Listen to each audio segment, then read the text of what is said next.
I'm Piers Corbin from weatheraction.com, long-range weather and climate forecasters.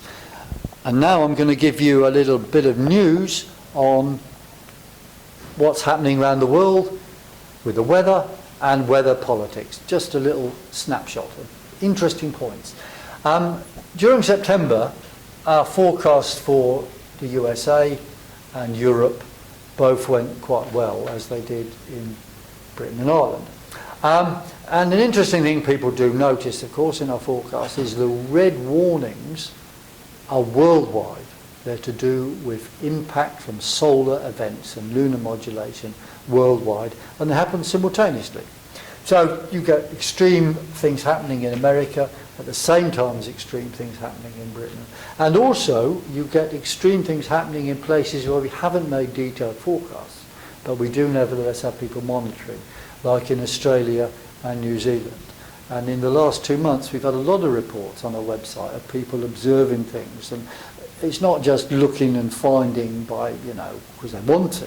They actually do say there are significantly bigger events happening when we have our major red spikes, our red 5 or red 4 warning and activity periods.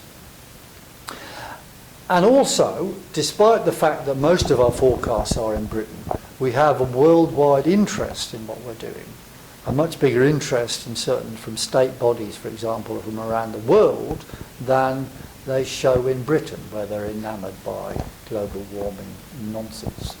I was invited to speak earlier this month at the Nelson Mandela Metropolitan University in Port Elizabeth in South Africa, where I was invited to give 2 keynote speeches at the National Forecasting Conference at the Centre of Expertise in Forecasting, which is a very interesting meeting. It wasn't about weather as such, it was about difficult forecasting ideas, about forecasting things which weren't necessarily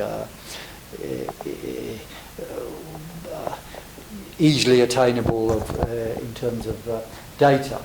There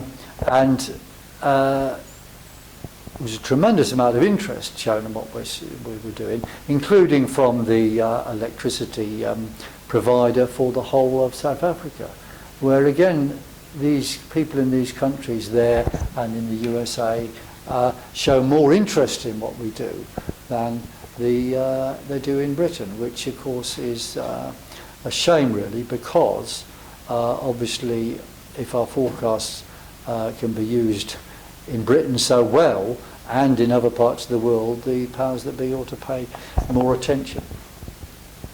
Anyway, we will report further on events around the world, and I would urge people to have a look on our website and pass on our videos to other people.